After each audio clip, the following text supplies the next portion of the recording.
Welcome to Exploration Dreamland, a quiet read-aloud of the writings of explorers of the real world and the worlds of imagination. Drop anchor, relax into your comfortable bunk, and drift off to Dreamland with us as we read an abridged version of MIZORA, a Prophecy by Mary E. Bradley, published in book form in 1889. The story will be read in order, so if you would like to begin at the beginning, please start with Season 2, Episode 16.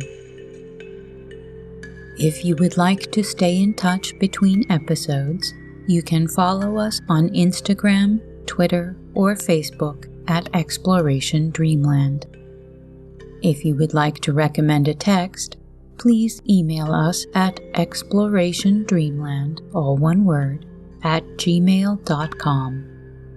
You can also find our episodes on YouTube. Please subscribe or follow and review us wherever you find us. Your actions will help others find us too. Now, take a deep breath in, and as you exhale, relax any tension in your muscles. Close your eyes, snuggle into your sleeping space, and listen to tonight's tale.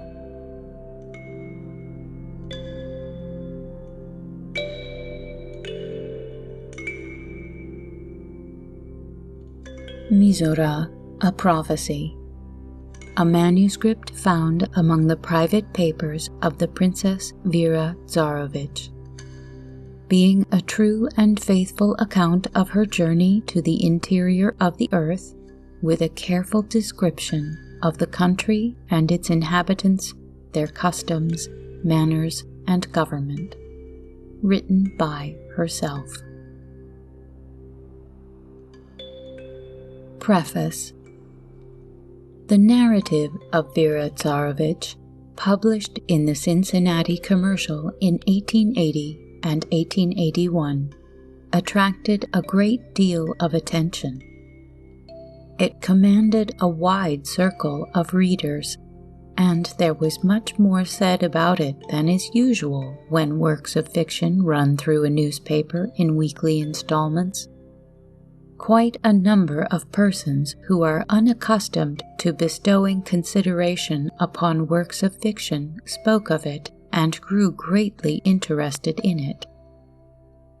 I received many messages about it and letters of inquiry, and some ladies and gentlemen desired to know the particulars about the production of the story in book form, and were inquisitive about it and the author, who kept herself in concealment so closely that even her husband did not know that she was the writer who was making this stir in our limited literary world.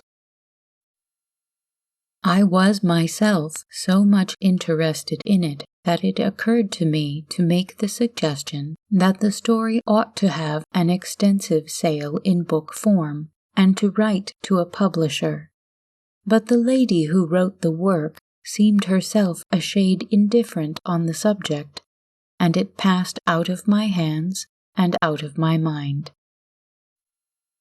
It is safe to say that it made an impression that was remarkable, and with a larger audience, I do not doubt that it would make its mark as an original production, wrought out with thoughtful care and literary skill, and take high rank. Yours very truly, Marat Halstead, November 14th, 1889.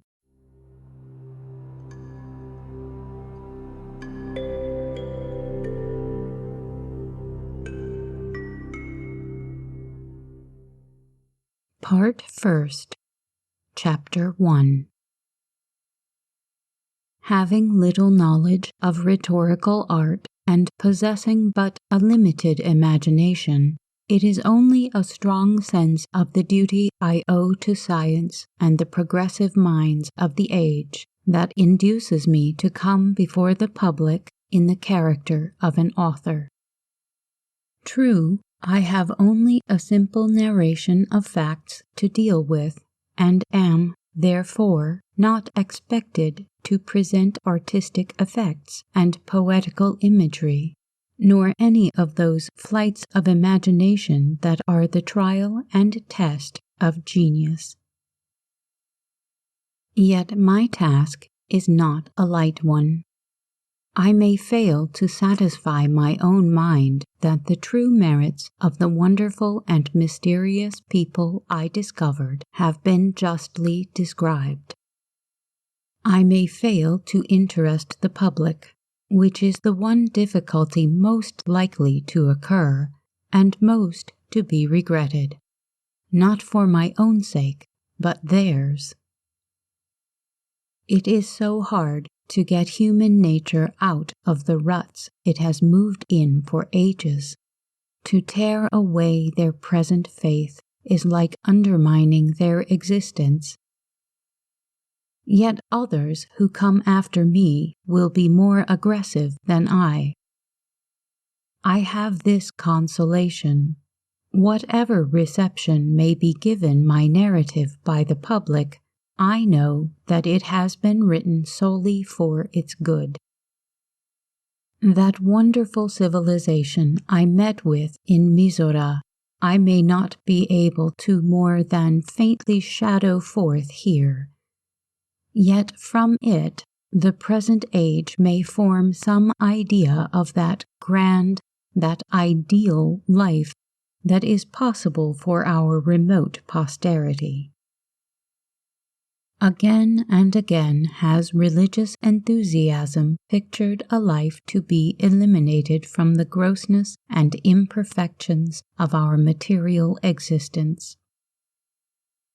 The spirit, the mind, that mental gift by or through which we think, reason, and suffer, is by one tragic and awful struggle to free itself from temporal blemishes and difficulties, and become spiritual and perfect.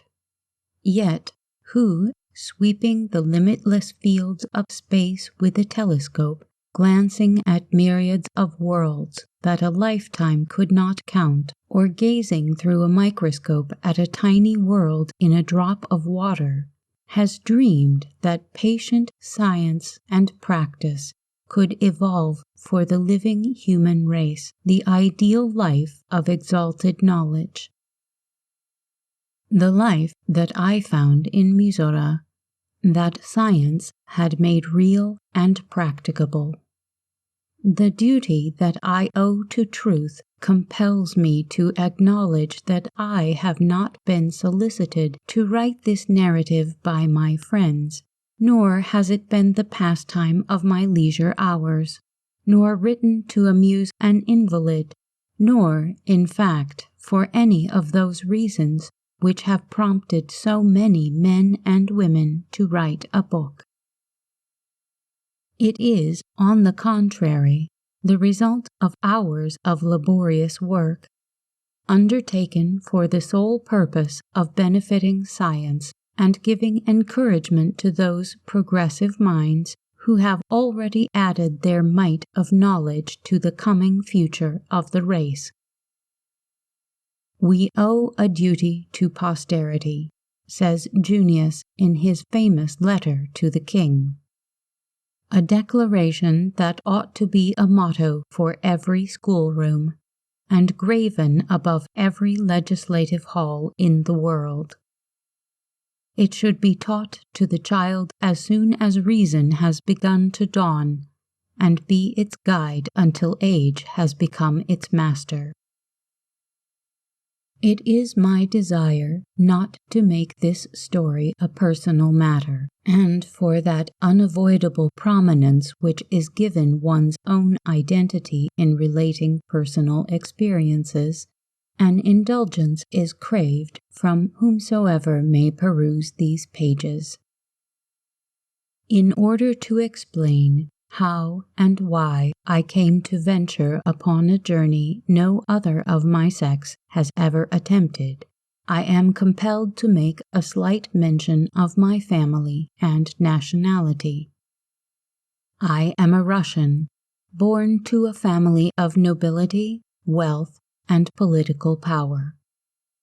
Had the natural expectations for my birth and condition been fulfilled, I should have lived, loved, married, and died a Russian aristocrat, and been unknown to the next generation, and this narrative would not have been written. There are some people who seem to have been born for the sole purpose of becoming the playthings of fate, who are tossed from one condition of life to another without wish or will of their own. Of this class, I am an illustration. Had I started out with a resolve to discover the North Pole, I should never have succeeded. But all my hopes, affections, thoughts, and desires were centered in another direction, hence, but my narrative will explain the rest. The tongue of woman has long been celebrated as an unruly member, yet no one who gives this narrative a perusal can justly deny that it was the primal cause of the grandest discovery of the age. I was educated in Paris, where my vacations were frequently spent with an American family who resided there, and with whom my father had formed an intimate friendship. Their house, being in a fashionable quarter of the city and patriotically hospitable, was the frequent resort of many of their countrymen. I unconsciously acquired a knowledge and admiration for their form of government, and some revolutionary opinions in regard to my own. Had I been guided by policy, I should have kept the latter a secret, but on returning home at the expiration of my school days, I imprudently gave expression to them in connection with some of the political movements of the Russian government, and secured its suspicion at once, which, like the virus of some fatal disease, once in the system, would lose its vitality only with my destruction. While at school, I had become attached to a young and lovely Polish orphan, whose father had been killed at the Battle of Gregoire when she was an infant in her mother's arms. My love for my friend and sympathy for her oppressed people finally drew me into serious trouble and caused my exile from my native land. I married at the age of 20 the son of my father's dearest friend. Alexis and I were truly attached to each other, and when I gave to my infant the name of my father and witnessed his pride and delight, I thought to my cup of earthly happiness not one more drop could be added. A desire to feel the cheering air of a milder climate induced me to pay my Polish friend a visit. During my sojourn with her occurred the anniversary of the tragedy of Gregoire, when, according to custom, all who had lost friends in the two dreadful battles that had been fought there met to offer prayers for their souls. At her request, I accompanied my friend to witness the ceremonies. To me, a silent and sympathizing spectator, they were impressive and solemn in the extreme. Not less than 30,000 people were there, weeping and praying on ground hallowed by patriot blood. After the prayers were said, the voice of the multitude rose in a mournful and pathetic chant. It was rudely broken by the appearance of the Russian soldiers. A scene ensued which memory refuses to forget, and justice forbids me to deny. I saw my friend, with the song of sorrow still trembling on her innocent lips, fall bleeding, dying from the bayonet thrust of a Russian soldier. I clasped the lifeless body in my arms, and in my grief and excitement poured forth upbraidings against the government of my country which it would never forgive nor condone. I was arrested, tried, and condemned to the mines of Siberia for life. My father's ancient and princely lineage, my husband's rank, the wealth of both families, all were unavailing in procuring a commutation of my sentence to some less severe punishment. Through bribery, however, the cooperation of one of my jailers was secured, and I escaped in disguise to the frontier. It was my husband's desire that I proceed immediately to France, where he would soon join me. But we were compelled to accept whatever means chance offered for my escape, and a whaling vessel bound for the northern seas was the only thing I could secure passage upon with safety. The captain promised to transfer me to the first southward bound vessel we should meet. But none came. The slow, monotonous days found me gliding farther and farther from home and love. In the seclusion of my little cabin, my fate was more endurable than the horrors of Siberia could have been, but it was inexpressibly lonesome. On shipboard, I sustained the character of a youth exiled for a political offense and of a delicate constitution.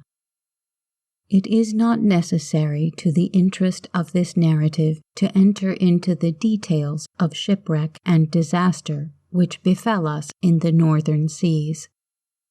Our vessel was caught between ice floes, and we were compelled to abandon her. The small boats were converted into sleds, but in such shape as would make it easy to reconvert them into boats again, should it ever become necessary. We took our march for the nearest Yupik settlement, where we were kindly received and tendered the hospitality of their homes. The captain, who had been ill for some time, grew rapidly worse, and in a few days expired. As soon as the approach of death became apparent, he called the crew about him and requested them to make their way south as soon as possible, and to do all in their power for my health and comfort. He had, he said, been guaranteed a sum of money for my safe conduct to France sufficient to place his family in independent circumstances, and he desired that his crew should do all in their power to secure it for them. The next morning I awoke to find myself deserted, the crew having decamped with nearly everything brought from the ship. Being blessed with strong nerves, I stared my situation bravely in the face and resolved to make the best of it. I believed it could be only a matter of time when some European or American whaling vessel should rescue me, and I had the resolution to endure while hope fed the flame. I at once proceeded to inure myself to the life of the Yupik. I habited myself in a suit of reindeer fur, and ate, with compulsory appetite, the raw flesh and fat that form their principal food. Acclimated by birth to the coldest region of the temperate zone, and naturally of a hardy constitution, I found it not so difficult to endure the rigors of the Arctic temperature as I had supposed. I soon discovered the necessity of being an assistance to my new friends in procuring food, as their hospitality depends largely upon the state of their larder. A compass and a small trunk of instruments belonging to the captain had been either overlooked or rejected by the crew in their flight. I secured the esteem of the Yupik by using the compass to conduct a hunting party in the right direction when a sudden snowstorm had obscured the landmarks by which they guide their course. I cheerfully assumed a share of their hardships, for with these children of the North, life is a continual struggle with cold and starvation. The long, rough journeys which we frequently took over ice and ridges of snow in quest of animal food, I found monotonously destitute of everything I had experienced in former traveling, except fatigue. The wail of the winds and the desolate landscape of ice and snow never varied. The coruscations of the aurora borealis sometimes lighted up the dreary waste around us, and the myriad eyes of the firmament shone out with a brighter luster, as twilight shrank before the gloom of the long Arctic night. A description of the winter I spent with the Yupik can be of little interest to the readers of this narrative. Language cannot convey to those who have dwelt always in comfort the feeling of isolation, the struggle with despair that was constantly mine. We were often confined to our ice huts for days while the blinding fury of the wind-driven snow without made the earth look like chaos. Sometimes I crept to the narrow entrance and looked toward the south with a feeling of homesickness too intense to describe. Away over leagues of perilous travel lay everything that was dear or congenial. And how many dreary months, perhaps years, must pass before I could obtain release from associations more dreadful than solitude. It required all the courage I could command to endure it. The whale fishing opens about the first week in August and continues throughout September. As it drew near, the settlement prepared to move farther north to a locality where they claimed whales could be found in abundance. I cheerfully assisted in the preparations, for to meet some whaling vessel was my only hope of rescue from the surroundings that made existence a living death. The dogs were harnessed to sleds heavily laden with the equipment of a Yupik hut. The women, as well as the men, were burdened with immense packs, and our journey begun. We halted only to rest and sleep. A few hours' work furnished us a new house out of the ever-present ice. We feasted on raw meat, sometimes a freshly killed deer, after which our journey was resumed. As near as I could determine, it was close to the 85° north latitude, where we halted on the shore of an open sea. Wild ducks and game were abundant, also fish of an excellent quality. Here, for the first time in many months, I felt the kindly greeting of a mild breeze as it hailed me from the bosom of the water. Vegetation was not profuse nor brilliant, but to my long-famished eyes its dingy hue was delightfully refreshing. Across this sea I instantly felt a strong desire to sail. I believed it must contain an island of richer vegetation than the shore we occupied, but no one encouraged me or would agree to be my companion. On the contrary, they intimated that I should never return. I believed that they were trying to frighten me into remaining with them, and declared my intention to go alone. Perhaps I might meet in that milder climate some of my own race. My friend smiled, and pointing to the south, said, as he designated an imaginary boundary, "Across that no white man's foot has ever stepped." So I was alone. My resolution, however, was not shaken. A boat was constructed, and bidding adieu to my humble companions, I launched into an unknown sea.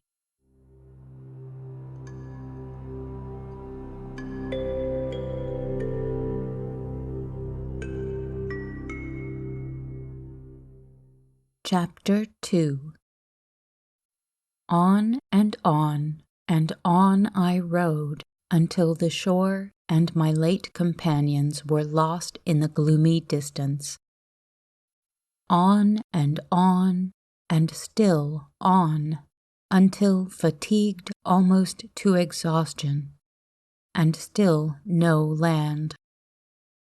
A feeling of uncontrollable lonesomeness took possession of me.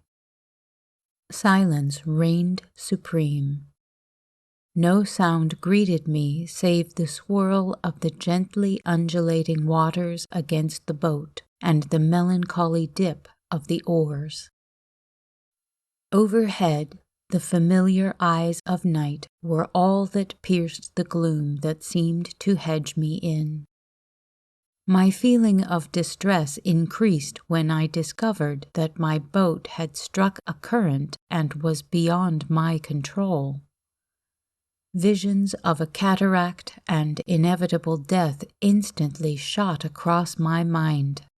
Made passive by intense despair, I laid down in the bottom of the boat to let myself drift into whatever fate was awaiting me. I must have lain there many hours before I realized that I was traveling in a circle. The velocity of the current had increased, but not sufficiently to ensure immediate destruction. Hope began to revive, and I sat up and looked about me with renewed courage. Directly before me rose a column of mist, so thin that I could see through it, and of the most delicate tint of green. As I gazed, it spread into a curtain that appeared to be suspended in mid-air and began to sway gently back and forth, as if impelled by a slight breeze, while sparks of fire, like countless swarms of fireflies, darted through it and blazed out into 1,000 brilliant hues and flakes of color that chased one another across and danced merrily up and down with bewildering swiftness. Suddenly it drew together in a single fold, a rope of yellow mist, then instantly shook itself out again as a curtain of rainbows fringed with flame.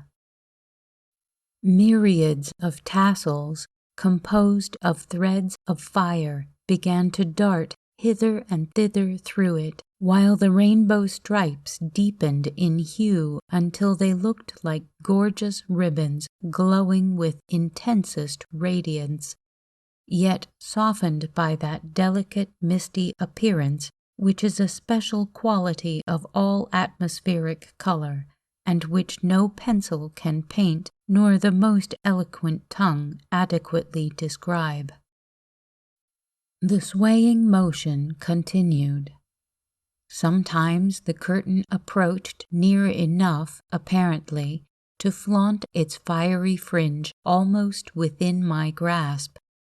It hung one instant in all its marvelous splendor of colors, then suddenly rushed into a compact mass and shot across the zenith, an arc of crimson fire that lit up the gloomy waters with a weird, unearthly glare. It faded quickly, and appeared to settle upon the water again in a circular wall of amber mist, round which the current was hurrying me with rapidly increasing speed. I saw, with alarm, that the circles were narrowing. A whirlpool was my instant conjecture, and I laid myself down in the boat, again expecting every moment to be swept into a seething abyss of waters. The spray dashed into my face as the boat plunged forward with frightful swiftness. A semi-stupor, born of exhaustion and terror, seized me in its merciful embrace. It must have been many hours that I lay thus. I have a dim recollection of my boat going on and on, its speed gradually decreasing, until I was amazed to perceive that it had ceased its onward motion and was gently rocking on quiet waters. I opened my eyes. A rosy light, like the first blush of a new day, permeated the atmosphere. I sat up and looked about me. A circular wall of pale amber mist rose behind me. The shores of a new and beautiful country stretched before. Toward them I guided my boat with reviving hope and strength. I entered a broad river whose current was from the sea, and let myself drift along its banks in bewildered delight. The sky appeared bluer, and the air balmier than even that of Italy's favored clime. The turf that covered the banks was smooth and fine, like a carpet of rich green velvet. The fragrance of tempting fruit was wafted by the zephyrs from numerous orchards. Birds of bright plumage flitted among the branches, anon breaking forth into wild and exultant melody, as if they rejoiced to be in so favored a clime. And truly it seemed a land of enchantment. The atmosphere had a peculiar transparency, seemingly to bring out clearly objects at a great distance, yet veiling the far horizon in a haze of gold and purple. Overhead, clouds of the most gorgeous hues, like precious gems converted into vapor, floated in a sky of the serenest azure. The languorous atmosphere, the beauty of the heavens, the inviting shores, produced in me a feeling of contentment not easily described. To add to my senses another enjoyment, my ears were greeted with sounds of sweet music, in which I detected the mingling of human voices. I wondered if I had really drifted into an enchanted country, such as I had read about in the fairy books of my childhood. The music grew louder, yet wondrously sweet, and a large pleasure boat, shaped like a fish, glided into view. Its scales glittered like gems as it moved gracefully and noiselessly through the water. Its occupants were all young girls. It was their soft voices, accompanied by some peculiar stringed instruments they carried, that had produced the music I had heard. They appeared to regard me with curiosity, not unmixed with distrust, for their boat swept aside to give me a wide berth. I uncovered my head, shook down my long black hair, and falling upon my knees, lifted my hands in supplication. My plea was apparently understood, for turning their boat around, they motioned me to follow them. This I did with difficulty, for I was weak, and their boat moved with a swiftness and ease that astonished me. What surprised me most was its lack of noise. As I watched its occupants dressed in rich garments, adorned with rare and costly gems, and noted the noiseless, gliding swiftness of their boat, an uncomfortable feeling of mystery began to invade my mind, as though I really had chanced upon enchanted territory. As we glided along, I began to be impressed by the weird stillness. No sound greeted me from the ripening orchards save the carol of birds. From the fields came no note of harvest labor. No animals were visible, nor sound of any. No hum of life. All nature lay asleep in voluptuous beauty, veiled in a glorious atmosphere. Everything wore a dreamy look. The breeze had a loving, lingering touch, not unlike to the second summer of North America, but no second summer ever knew that dark green verdure like the first robe of spring. Wherever the eye turned, it met something charming, in cloud or sky or water or vegetation. Everything had felt the magical touch of beauty.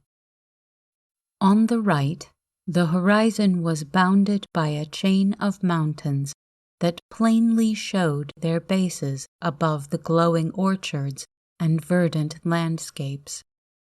It impressed me as peculiar that everything appeared to rise as it gained in distance. At last the pleasure boat halted at a flight of marble steps that touched the water. Ascending these, I gained an eminence where a scene of surpassing beauty and grandeur lay spread before me. Far, far as the eye could follow it stretched the stately splendor of a mighty city. But all the buildings were detached and surrounded by lawns and shade trees, their white marble and gray granite walls gleaming through the green foliage. Upon the lawn, directly before us, a number of young women had disposed themselves at various occupations. Some were reading, some sketching, and some at various kinds of needlework.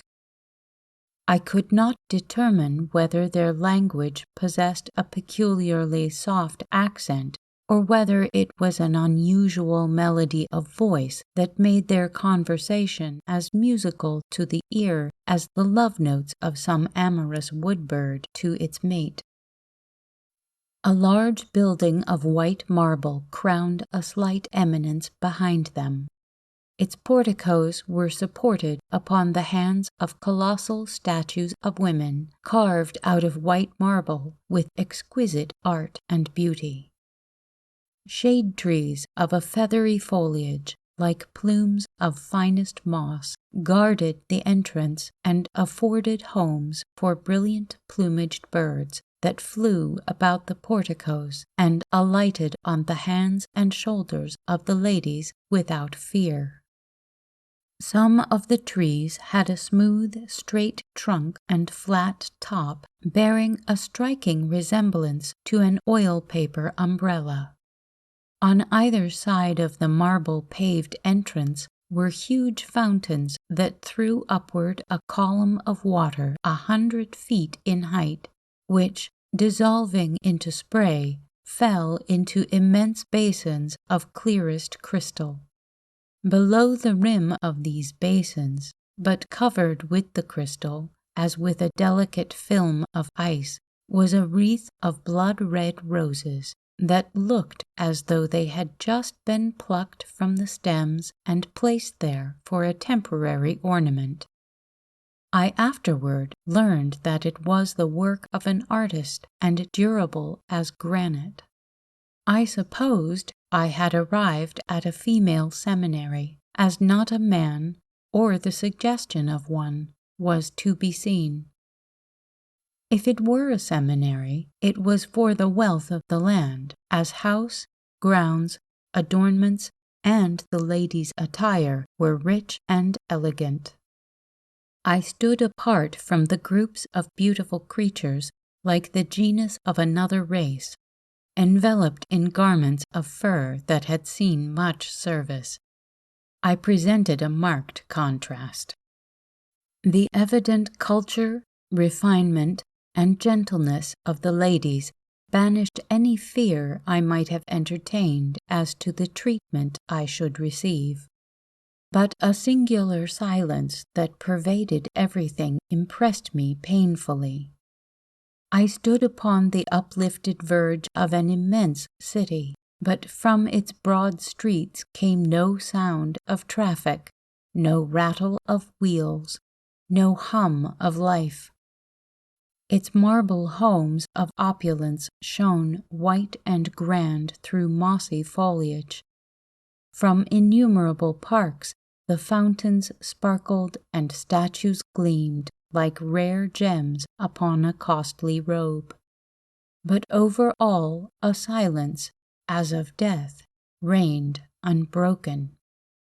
The awe and the mystery of it pressed heavily upon my spirit, but I could not refuse to obey when a lady stepped out of the group that had doubtless been discussing me and motioned me to follow her.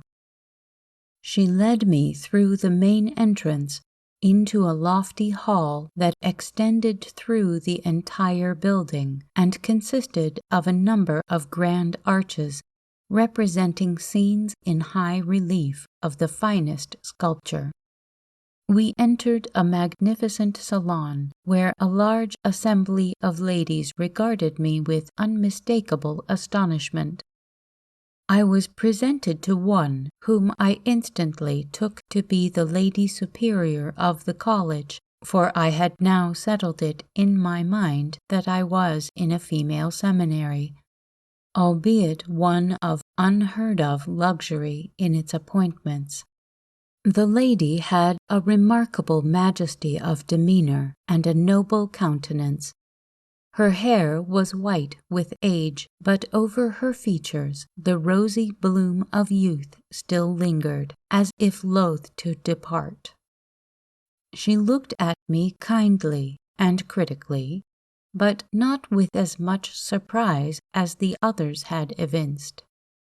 My guide, having apparently received some instruction in regard to me, led me upstairs into a private apartment. She placed before me a complete outfit of female-wearing apparel and informed me by signs that I was to put it on. She then retired. The apartment was sumptuously furnished in two colors, amber and lazulite. A bathroom adjoining had a beautiful porcelain tank with scented water that produced a delightful feeling of exhilaration. Having donned my new attire, I descended the stairs and met my guide, who conducted me into a spacious dining room. The walls were adorned with paintings, principally of fruit and flowers. A large and superb picture of a sylvan dell in the side of a rock was one exception. Its deep, cool shadows and the pellucid water, which a wandering sunbeam accidentally revealed, were strikingly realistic. Nearly all of the pictures were upon panels of crystal that were set in the wall. The light shining through them gave them an exceedingly natural effect. One picture that I especially admired was of a grapevine twining around the body and trunk of an old tree. It was inside of the crystal panel and looked so natural that I imagined I could see its leaves and tendrils sway in the wind. The occupants of the dining room were all ladies, beautiful, graceful, courteous, and with voices softer and sweeter than the strains of an Aeolian harp. The table, in its arrangement and decoration, was the most beautiful one I had ever seen. The white linen cloth resembled brocaded satin. The knives and forks were gold, with handles of solid amber. The dishes were of the finest porcelain. Some of them, particularly the fruit stands, looked as though composed of hoar frost. Many of the fruit stands were of gold filigree work. They attracted my notice at once, not so much on account of the exquisite workmanship and unique design of the dishes as the wonderful fruit they contained. One stand, that resembled a huge lily in design, contained several varieties of plums as large as hen's eggs and transparent. They were yellow, blue, and red. The center of the table was occupied by a fruit stand of larger size than the others. It looked like a boat of sea foam fringed with gold moss. Over its outer edge hung clusters of grapes of a rich wine color and clear as amethysts. The second row looked like globes of honey. The next were of a pale rose color, and the top of the pyramid was composed of white ones, the color and transparency of dew. The fruit looked so beautiful, I thought it would be a sacrilege to destroy the charm it had for the eye, but when I saw it removed by pink-tipped fingers whose beauty no art could represent, and saw it disappear within such tempting lips, I thought the feaster worthy of the feast. Fruit appeared to be the principal part of their diet, and was served in its natural state. I was, however, supplied with something that resembled beefsteak of a very fine quality. I afterward learned that it was chemically prepared meat. At the close of the meal, a cup was handed me that looked like the half of a soap bubble, with all its iridescent beauty sparkling and glancing in the light. It contained a beverage that resembled chocolate, but whose flavor could not have been surpassed by the fabled nectar of the gods.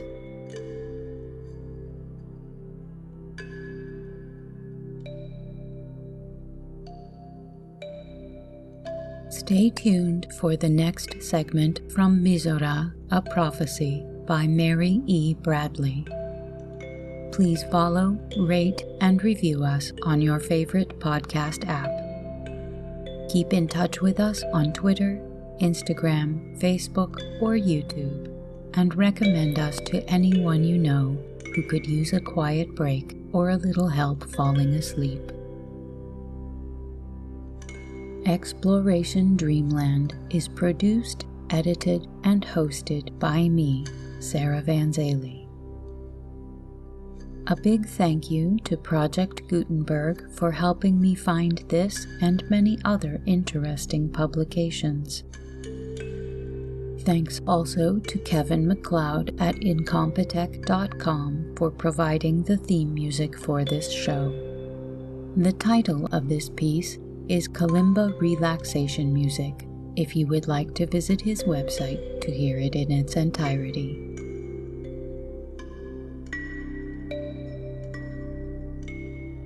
Sweet dreams.